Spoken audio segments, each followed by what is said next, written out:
Energy की बात हो रही है तो एनर्जी में क्वाड में भी बात हुई है, एनर्जी का फ्लो होना चाहिए, एनर्जी सिक्योरिटीज होनी चाहिए।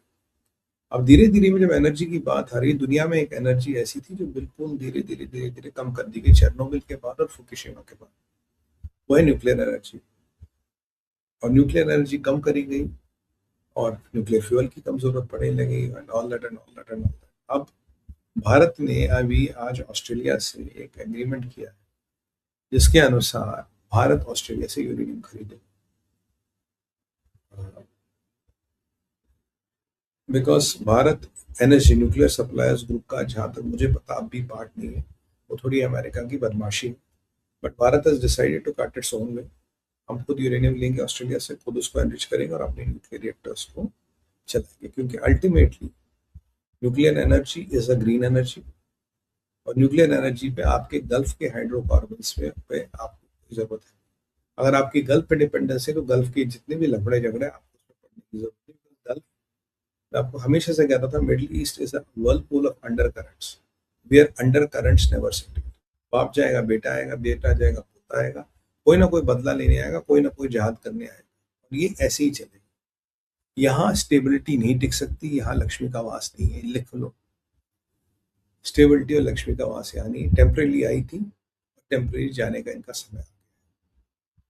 और इसराइलियों ने, एक और अपडेट है, इसराइलियों ने जबरदस्त हमले किए लेबनान पे, और अमेरिका ने कहा भाई जो कुछ करना करो, बस बिल्डिंगे मत गिरा देना भाई, ठीक है, डोंट डोंट बिल्डिंगे मत गिराओ, ये मत कर देना। अब मैसूद पजेस्किन का भी एक अपडेट आया है। मैसूद पजेस्किन कह रहे जी मेरी बात हुई Iraq, Oman, Qatar, Turkey, Kazakhstan, Azerbaijan, I guess the God willing will bring the Muslims all over the world too. अच्छा, चलो जी, अब बिल्कुल मुस्लिमों को एक साथ लाने की बात हो रही। किससे बात हो रही जरा आपको पढ़ के बता दूं। वैसे इसमें और आईआरजीसी में पंगा भी हो रहा है, मैं आपको बता दूं इनके आईआरजीसी में क्या पंगा हो रहा है।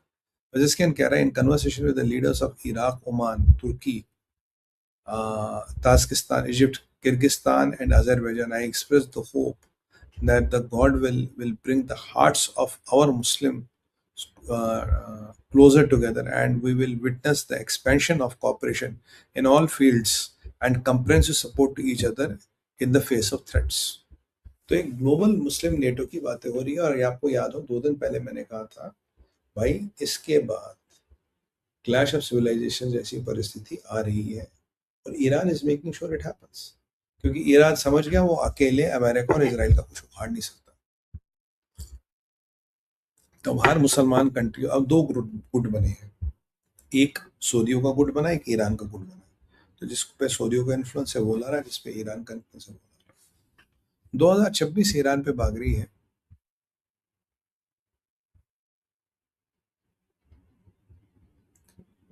हाँ माय गॉड, मैसूद पेजिस्किन ने कल बोला था कि हम इंटरनेट चालू कर रहे हैं, इंटरनेट विल बी रिस्टोर्ड। अभी 24 घंटे हुए, कोई इंटरनेट रिस्टोर नहीं हुआ, 88 डेज हो गए इंटरनेट बंद है। ऐसा माना जाता है कि इसकी आईआरजीसी से कट रही है। आईआरजीसी ने कहा तू कौन होता है इंटरनेट चलाने वाला। तो यार हमने दुनिया को कमिटमेंट दिया, कह रहा कोई कमिटमेंट नहीं, कोई इंटरनेट नहीं चलेगा।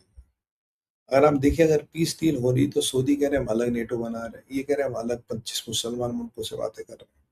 मुस्तफा कहता मुसलमान मुल्कों इकट्ठे हो जाओ, जहाद करना है, काफिरों के अगेंस्ट जहाद करना। और अब काफिर is not only America and Israel, आप और हम भी काफिरों की लिस्ट में घुस चुके हैं। And that is what we are talking about, this is reality. मैं आपको सारी डॉक्यूमेंटेड और रिटन चीजें बता रहा हूँ, इसमें एनालिसिस वाली कोई बात नहीं, दिस नॉट माय परसेप्शन और what I feel, this is what is out there, हम देख सकते हैं इसको। तो ये मसला सुलटने वाला नहीं, अगर ये सुलटेगा भी तो जाएगा नहीं, क्योंकि यहाँ दोनों खिलाड़ी अब बीच में आ गए हैं। एक आपका ट्रम्प, एक आपका चाइना, और आपका डीप स्टेट। और डीप स्टेट के पास रिसोर्सेज भी बहुत है, पैसा भी बहुत है। और डीप स्टेट सरकारों को हिला सकता है, गवर्नमेंट्स को डिस्टेबलाइज कर सकता है, और इनके पास हमेशा मॉडल है, पैसा है, मॉडल है, they can do what they want to do.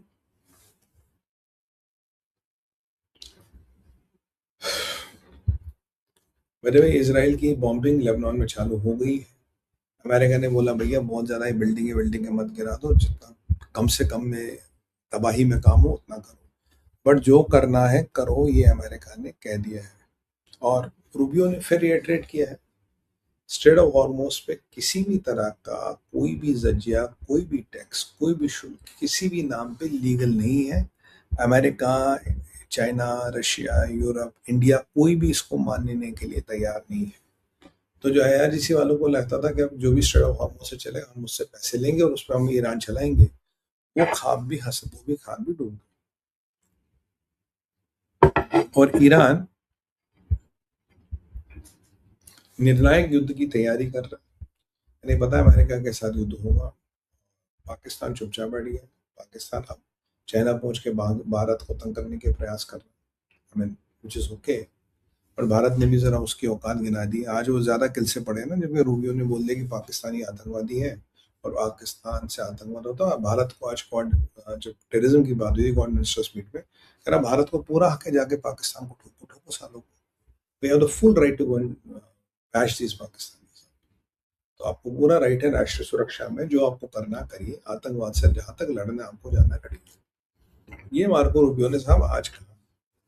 और पाकिस्तान में मुल्ला मुनीर के नाम के पोस्टर निकले हैं। कह रहा यार तेरे को तो शटल कॉक की तरह यूज कर लिया, साले चूस के फेंक दिया तुझे, टॉयलेट पेपर बना दिया तेरा। और तू अब आके ईरान से आए, ईरान से आके तू वहां खुदा करा है कहा चाइना में, और यहाँ लोगों को कह रहे हो कि तेल मत जलाओ, घोड़े पे चढ़ के जाओ। नहीं, गधे पे चढ़ के जाओ।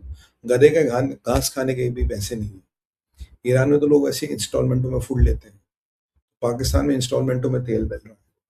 तो यहाँ मुल्ला जी अपना नेतागिरी कर रहे हैं दुनिया भर में जाके और डिक्लेरेशंस कर रहे हैं, और उसका फिर हम उसके चिथड़ों को उड़ा के आसमान में उड़ा देते हैं, सो कॉल्ड डिक्लेरेशंस।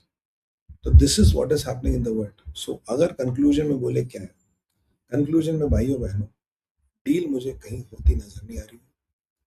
ट्रंप के सपने फिर टूटते नजर आ रहे हैं, क्योंकि मार्को बार बार यही इंडिकेट कर रहा था डील होती नजर आ नहीं रही।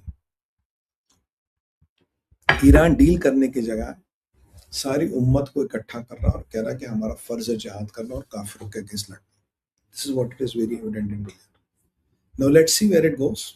मैंने आपको कल परसों कहा था, जो ट्रंप ने इतनी लंबी चौड़ी चिट्ठी लिखी, सबके नाम लिखे, he wants to send a message। मैंने पूरे इस्लामिक वर्ल्ड से बात की, but Islamic world did nothing to stop Iran, and if you could not stop Iran, then I had to do what I had to do in my supreme national interest। Interesting।